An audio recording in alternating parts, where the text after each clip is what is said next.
नाज़रीन, इस वक्त हम उस गांव के अंदर मौजूद हैं। सुबह से लेके अब तक जो सूरज गुरूब हो रहा है, हमने मुख्तलिफ़ इलाकों का सफ़र किया है, कैंप्स का अहवाल आप तक पहुंचाया।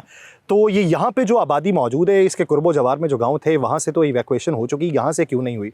डीसी साहब भी हमारे साथ मौजूद हैं, गाँव के लोग भी हमारे साथ मौजूद हैं। बेहतर इससे कि मैं इनसे सवाल करूँ, बतौर इंतज़ामिया ये पूछें कि ये अभी तक यहाँ पे क्यों मौजूद हैं और यहाँ से इनखला क्यों नहीं हो सका और रोज़मर्रा की अशिया इन तक कैसे पहुँचाई जा रही हैं। डीसी साहब, आप खुद ही पूछिए। जी, क्या नाम है जी आपका? ताज मोहम्मद जी। ताज मोहम्मद साहब, ये कौन सा गांव है? 776 जी। 776। तो ताज मोहम्मद साहब, आप यहाँ से अभी तक क्यों नहीं निकले? भाई हमने ये पता नहीं था भाई इतना तो बड़ा तूफान आ जाना है। सन 88 में कहते थे, हम तो छोटे छोटे वो कहते थे भाई चौथे दिन पानी उतर जाना है। ठीक। हम तो उसी मुगालते पे रहे भाई, बडेर जो कह रहे थे भाई तीसरे दिन चौथे दिन उतर जाना। लेकिन आपकी मसाजिद में ऐलान करवाया गया? नहीं, ऐलान तो करवाया गया भाई। सही। लेकिन हम तो ऊंची जगह पे, आप तो ऊंची जगह पे बैठे थे। ठीक। हमने क्या कोई खतरा नहीं। जब ये पानी चढ़ने लगा, आपके घर में खवातीन और बच्चे भी मौजूद हैं? हाँ मौजूद हैं जी। तो आप कम से कम उनको तो शिफ्ट कर देते यहाँ से। हमने तो कहा भाई इतना पानी आने नहीं, उतर जाना दूसरे तीसरे दिन। अच्छा, आपकी उर्दू बड़ी बेहतर है इस इलाके में। ये हमारी मेवाती कम्युनिटी है जी। मेवाती कम्युनिटी क्या होती है सर? मेवाती कम्युनिटी ये हमारी एक वो कम्युनिटी है जी, जो बेसिकली रोहतक और करनाल से माइग्रेट करके आए हुए हैं। अच्छा। और इनका जो एक्सेंट है that is just like Urdu. अच्छा, तो ये बताइए कि इब्तदा पे आपने जब ये जाना कि यहाँ पे पानी थोड़ा सा चढ़ेगा उतर जाएगा, हाँ, तो वो जो आपकी गलत फहमी थी किस हद तक दूर हो चुकी? नहीं गलत फहमी तो ये तो जी, अब बाद में जो पता लगा ना कि भाई ये तो काम ही खराब हो गया। अब हम क्या करें? अब ना हमें जाने के, हम चलो हमने कोई कश्ती वाला निकाल भी दे तो हमारे डंगर किधर जाएं? तो अब नहीं, पानी और ज़्यादा चढ़ रहा है। पानी पीछे भी मालूम पड़ रहा है कि 1 लाख का रेला अभी और आ रहा है। ये इस इलाके में पानी और आ गया तो आपके लिए जीना मुहाल हो जाएगा। फिर क्या करेंगे भाई? अब तो ये इधर ये डंगर छोड़ के किधर जाएं? अब तो चाहे मरें चाहे जीवें, अब तो इधर ही हैं। यानी यहाँ से नहीं जाएंगे अभी भी? नहीं जाने कहती है अब डंगरों को डंगर निकल जाए तो फिर तो हम निकल सकते हैं। तो डी साहब, इसका क्या हाल है फिर? इसका अभी जो सोल्यूशन ये है कि हम इनको ड्राई राशन भी प्रोवाइड कर रहे हैं, फूड भी प्रोवाइड कर रहे हैं। तो और जहाँ तक जानवरों की बात है, जानवरों के लिए हम चारा वगैरह प्रोवाइड कर रहे हैं, फोडर भी दे रहे हैं, वंडा भी दे रहे हैं। तो वैसे जो पीछे पानी आ रहा है जी, और जो बड़ा रेला तो हम गुजार चुके हैं। अब पीछे जो रेला है वो तकरीबन 1.25 लाख 1.5 लाख तक मैक्सिमम जाएगा। तो वी होप कि इंशाल्लाह अब जो है ये एरिया जहाँ पे हम खड़े हैं ये इनंडेट नहीं होगा। और इससे अगर ज़्यादा कोई 2 लाख से ज़ायद का अगर रेला आता है तो उसमें फिर इस एरिया के डूबने का खदशा हो सकता है। अभी चूँकि ऊंचा एक मुकाम है तो यहाँ पे हम इन लोगों को इधर ही कैटर करेंगे। एक ऑप्शन इनको हम देंगे कि अगर हम एक बेड़ा जो होता है, जो लकड़ी की बोट होती है बड़ी, उस पर जानवर भी ट्रांसपोर्ट हो सकते हैं। ऑप्शन इनको लाजमी देंगे, वो हमारे पास अवेलेबल है। अगर ये विलिंगनेस शो करते हैं तो हम इनको शिफ्ट कर देंगे।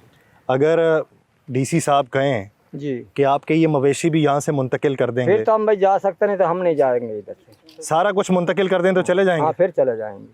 तो डी साहब, हो सकता है? बिल्कुल ऐसे हो सकता है जी। हम इसका इनिशियली पहले इनके जो फैमिली में जो है खवातीन और बच्चे, उनको हम अपने कैंप में शिफ्ट कर लेते हैं और उसके बाद फिर इनके जानवर भी साथ ले जाएंगे। तो अब आप ये बताइए ईमानदारी से कि जब आपको शुरू पे कहा गया था जी, तो तब के कहने के बाद आपके बाल बच्चे जो हैं वो किस हद तक मुतासिर हुए? भाई वो तो इस तरह ना कि भाई ये पानी इस तरह आना नहीं है, ये दूसरे तीसरे दिन चला जाना है। क्यों लगता है कि दूसरे लोग जो बातें करते हैं वो सही अब नहीं हमने तो होती? पहले तो कभी फ्लड नहीं देखा था ना, हमने तो अब के देखा भाई। तो आपकी यहाँ पे वैसे आपकी ज़मीनें कितनी हैं? ज़मीन तो तकरीबन किसी पे 5 किले, किसी पे 10 किले, अच्छा। किसी पे किला है भाई, इसी तरह ही है जी। तो क्या आपने वहाँ पे मूंजी गड़ी हुई थी, मूंजी ज्वार ये देखो गल रही है। यानी चावल आपने? हाँ, चावल गाड़ रखे, तो वो सारी की सारी सारी सैलाब? खत्म। तो आप क्या समझते हैं कि कितना नुकसान हुआ आपका? नुकसान तो जी लगा लो, आप ही लगा लो। अब किसी के 10 किले हैं, किसी के 5 किले हैं, किसी के कितने हैं। अब ये सारे जिम्मेदार हैं। यानी एकड़ों में जो ज़मीन थी उसके ऊपर फसल काश थी। हाँ। और ये पानी जो है उस फसल को बहा ले बहा गया। ले गया। अब ये पानी कब उतरेगा? रिहैबिलिटेशन का अमल किस हद इसका तो जी तक कोई जो हमें तो पता, वसी हमने तो होता ये है? तो हम कह रहे हैं भाई उतरता ही नहीं है पानी। ये पानी उतरने के बाद के फिर मनाजिर क्या होंगे और इंतज़ामिया को फिर मुश्किलात क्या दरपेश होंगी? क्योंकि ये पानी आया और फौरी तौर के ऊपर सब कुछ बहा ले गया है, नुकसान कर गया है। जुज़वी तौर के ऊपर बहुत सी जगहों से रास्ते मुअत्तल हो चुके हैं, बहुत सी जगहों पे मवेशियों को नुकसान पहुंचा है। इंसानी जानों का ज़िया तो नहीं हुआ इस इलाके में बहुत ज़्यादा। 3 अफराद की तादाद जो है वो डीसी साहब ने बताई कि वो वापस अपने घरों को जाना चाह रहे थे, वहाँ से चीज़ें लाने को, और ट्यूब के ऊपर सफ़र कर रहे थे जिनकी जानें गई हैं। लेकिन उसके अलावा जो यहाँ पर सारा मंजरनामा देखने को मिला है, पानी तो उतर जाएगा ये यादें किस हद तक दिमाग से उतरेंगी, ये नुकसान कितने बरसों तक याद आता रहेगा, और फिर इसकी वापसी किस तरीके से हो सकती है, ये एक बुनियादी सवाल है। डी साहब ये बताइए कि यहाँ पे तो आप इनके लिए केयर टेक कर रहे हैं, टेक केयर यहाँ पे हो जाएगी, तमाम कुछ हो जाएगा।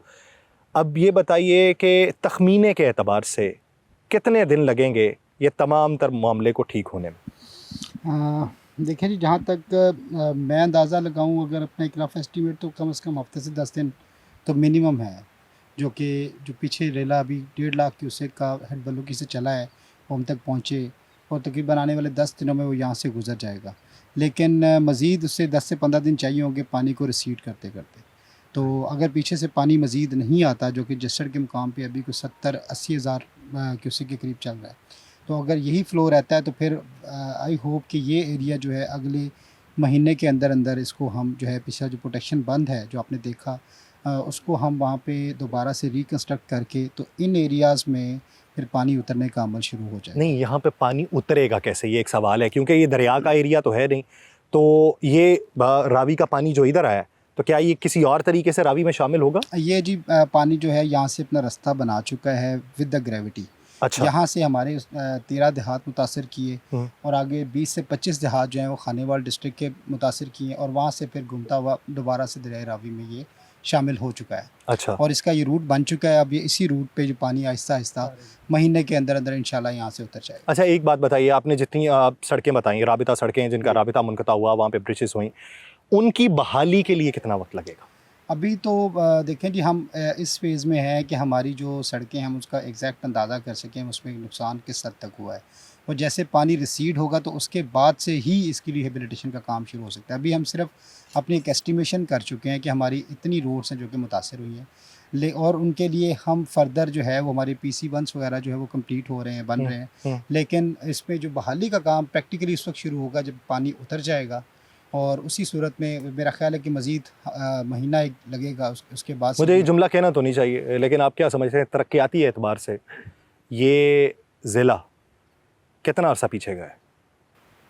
ये तो भाई कम से कम 10 साल पीछे चले गए। लॉसेस तो बहुत ज़्यादा हुए हैं जी, और हमारी अगर देखा जाए तो सिर्फ 10 से 12 हज़ार एकड़ तो सिर्फ इससे एक ब्रीच से हमारा जो है वो एरिया मुतासर हुआ है। 10 से 12 हज़ार एकड़ जी, ये हमारी पूरी एक दरखाना कानूगोई है जी, और पूरी कानूगोई हमारी मुतासर हुई है, जिसमें 13 विलेजेस आते हैं। तो आपको तो यहाँ पे फिर मुखालिफत का सामना भी होगा, बहुत सारे लोग कहते होंगे आप ये ना तोड़ते तो हमारी ज़मीनें ना बचती, दूसरे लोगों की बिल्कुल, ज़मीनें। ये चीज़ हमें लॉ एंड ऑर्डर की सिचुएशन हमारे पहले 3 दिन जो है वो क्रिएट हुई रही। अभी भी इनफैक्ट हमें कॉल्स पे कॉल्स आ रही हैं कि अब इस पानी को रुकवा दें, अब इस बंद जो दूसरा बंद तोड़ दें। हमें कई जगहों पे रात को पुलिस की प्रोटेक्शन जो है वो लेनी पड़ी, और ख़ुद अपनी डिप्लॉयमेंट करनी पड़ी। हमने जो मुतल्लिका पटवारी हज़रात रेवेन्यू ऑफिसर्स थे उनको वहाँ पे अपॉइंट किया कि लोग ब्रीच ना कर दें, क्योंकि हो ये रहा था कि जहाँ से पानी गुजर रहा था लोग कह रहे थे कि हमारी फसल का नुकसान हो रहा है, तो दूसरी तरफ अगर इसको पानी डाइवर्ट कर दिया जाए तो हमारी फसल का नुकसान कम होगा, जिससे अगर ये नुकसान 12 हज़ार एकड़ है तो ये 25 हज़ार एकड़ तक जा सकता था अगर ब्रीचेस पर ज़्यादा हो जाती तो।